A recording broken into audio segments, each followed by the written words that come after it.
Magandang araw mga bata! Ang asignatura natin ngayon ay MAPE, Music, para sa ikalawang baitang.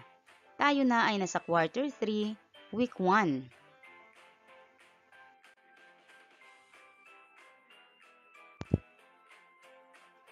Most Essential Learning Competencies.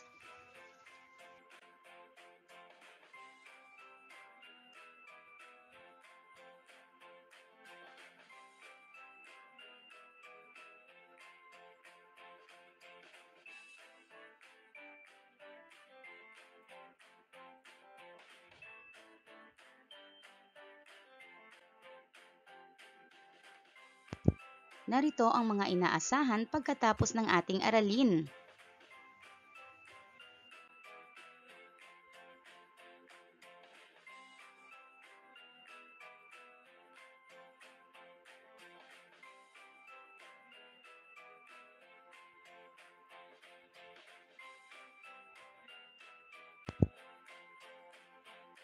Ngayon ay pag-aaralan natin ang iba't ibang tunog. Ang galaw ng katawan ay maaaring gamitin upang ipakita ang iba't ibang tunog ng isang awitin. Makikita ang kaugnay ng kilos o galaw ng katawan sa iba't ibang tunog ng isang awitin.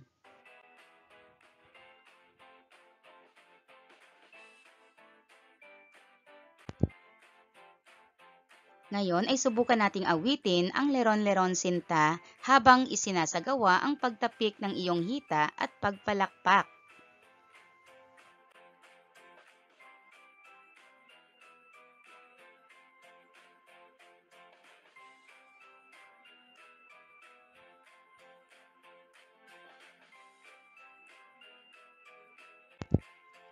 Leron, leron sinta, buko ng papaya, dala-dalay buslo, sisidla ng bunga, pagdating sa duloy, nabali ang sanga, kapos kapalaran, humanap ng iba. Anong mga kilos ang paulit-ulit na ginawa bilang pansaliw sa awit? Muling awitin ang Leron-Leron Sinta at isagawa naman ang pagpadyak ng isang paa at pagpalakpak.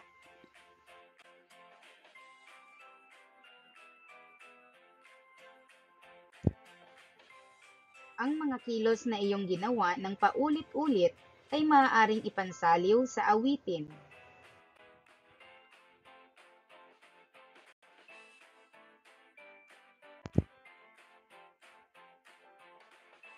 Ngayon ay makikilala natin ang iba't ibang instrumentong pangmusika. Ano-anong mga instrumentong pangmusika ang alam mo?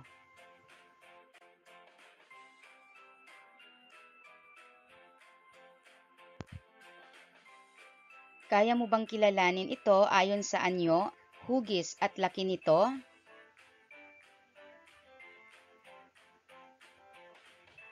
Anong instrumentong pangmusika ang nakikita mo sa larawan?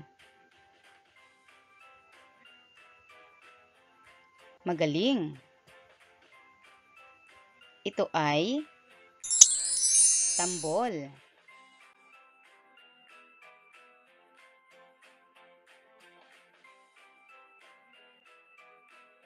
Tingnan naman ang sumunod na larawan. Anong instrumentong pangmusika ito? Tama ka! Ito ay isang gitara.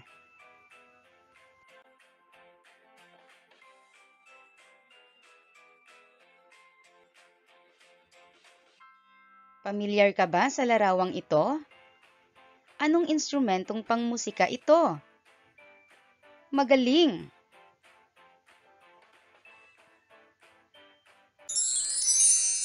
Ito ay maracas.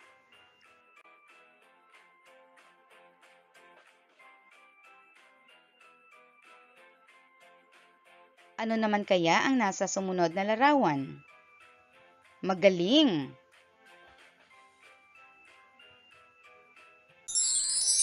Ito ay isang piano.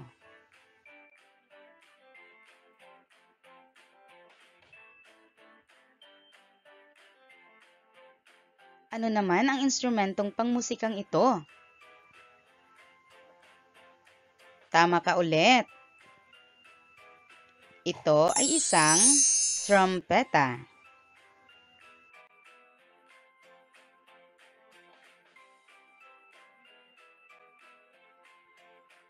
Ang instrumentong pangmusika ay may iba't ibang uri ng tunog ayon sa itsura ng bawat isa.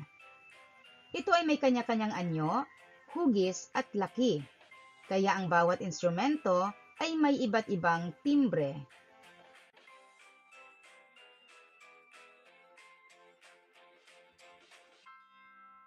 Ang timbre ay isa sa mga elemento ng musika. Ito ay tumutukoy sa uri ng tunog o tinig.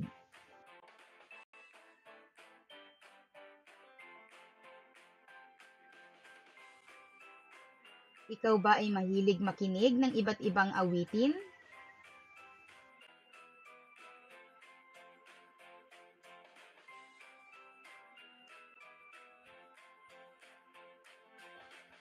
Napansin mo ba sa mga tao o mang-aawit na may mataas at mababang tinig?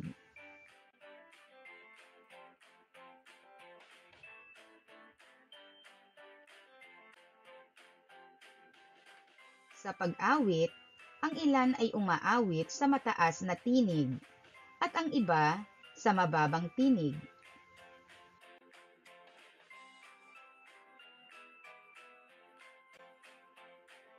Kadalasan sa mga lalaki ay mayroong mababang tinig kaysa mga babae.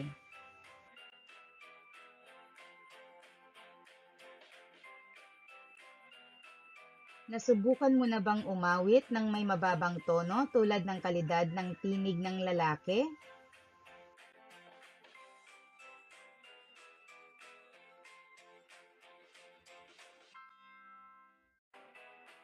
Narito ang mga bagay na dapat tandaan upang makaawit mula sa kalidad ng tinig ng lalaki. Makinig mabuti sa umaawit. Gayahin ang awitin ng may isang himig. Huwag isigaw ang awit at umawit ng may galak.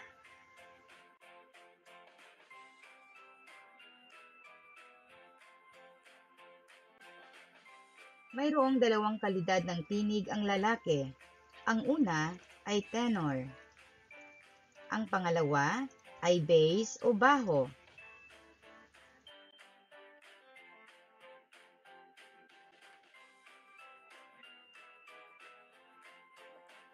Tenor. Ang tenor, ito ay isang kalidad na boses ng pagkanta ng lalaki. Ito ang pinakamataas na uri ng boses ng lalaki.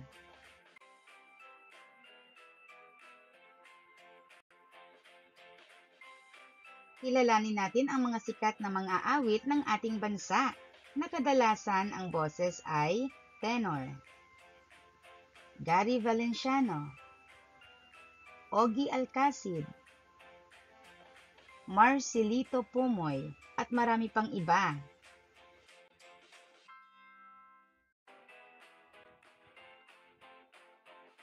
Bass o baho. Ang bass ay isang uri ng boses ng pagkanta ng lalaki at may pinakamababang hanay ng tinig.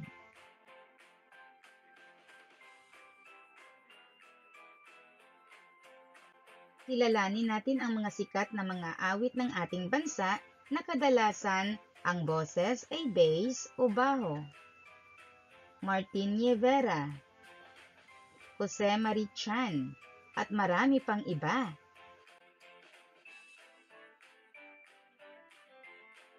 Narito naman ang kalidad ng tinig ng babae. Ang una ay soprano. Pangalawa ay alto.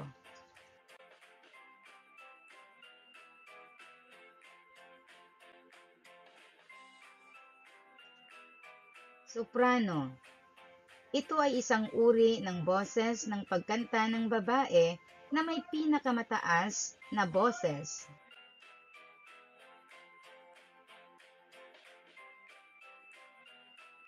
Narito naman ang mga sikat na mga awit ng ating bansa na mayroong boses na soprano. Miss Lea Salonga, Jonalyn Viray,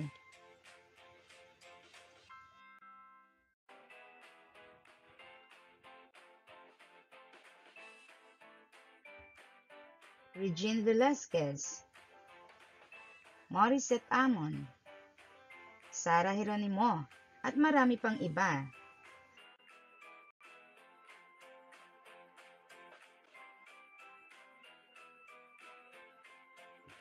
Alto.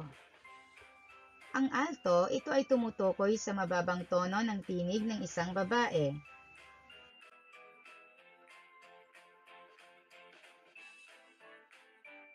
Narito naman ang mga sikat na mga awit ng ating bansa na may boses na alto. Jaya Ramsey, Aiza Sigera, Julina Magdangal, at marami pang iba.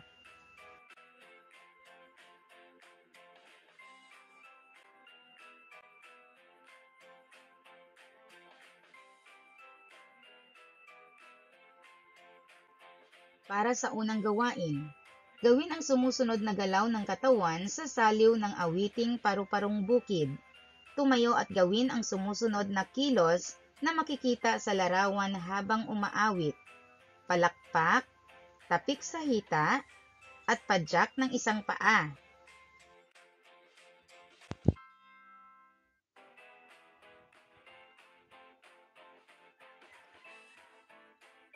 Paru-parong bukid, nalilipad-lipad sa gitna ng daan.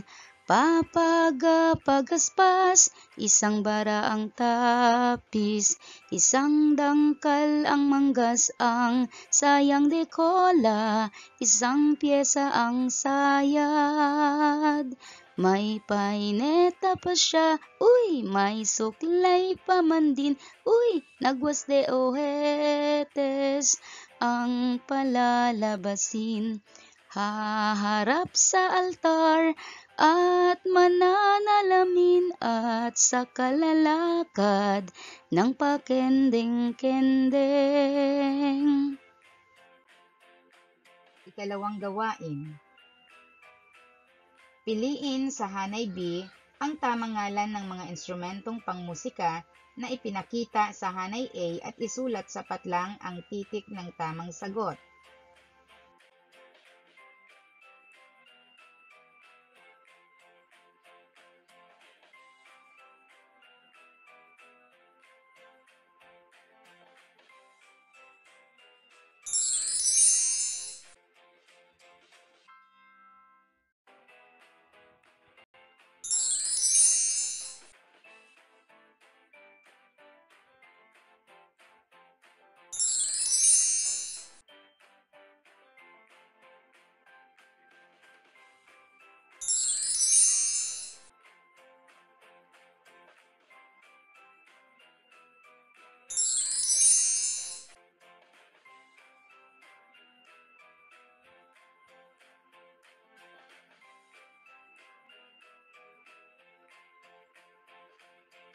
Isulat sa loob ng kahon ang tamang ngalan ng instrumentong pangmusika ayon sa tunog.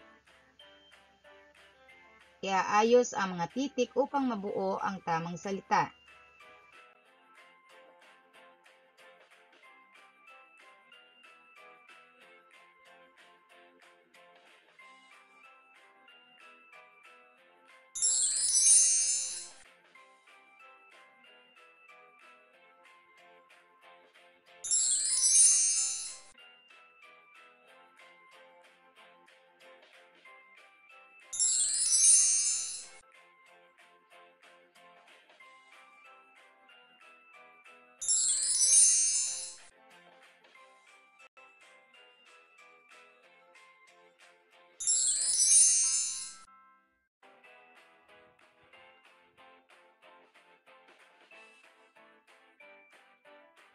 Para sa ikatlong gawain, i-record ang sarili habang iyong inaawit ang awiting Lubi-Lubi.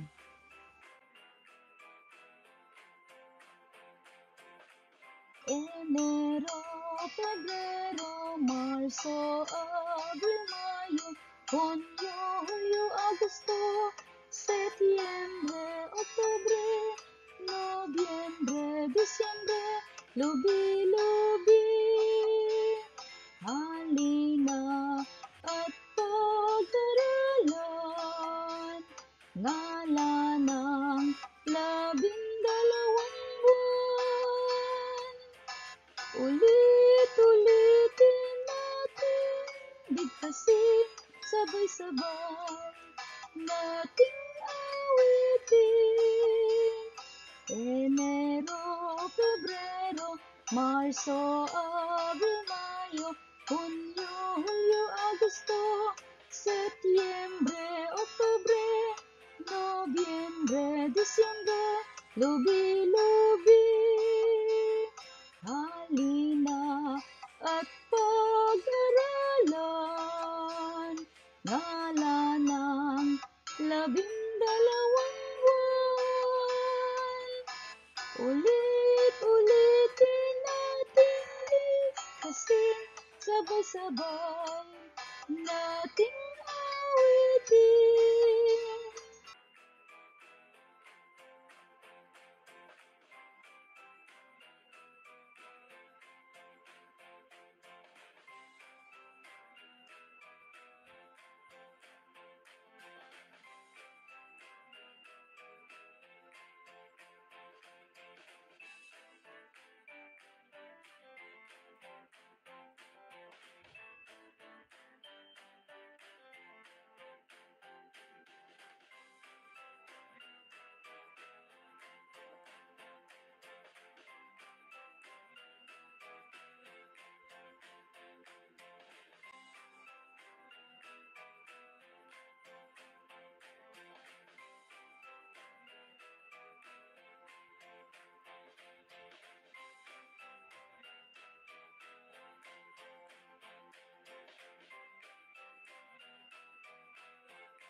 Maraming salamat sa panonood at pakikinig.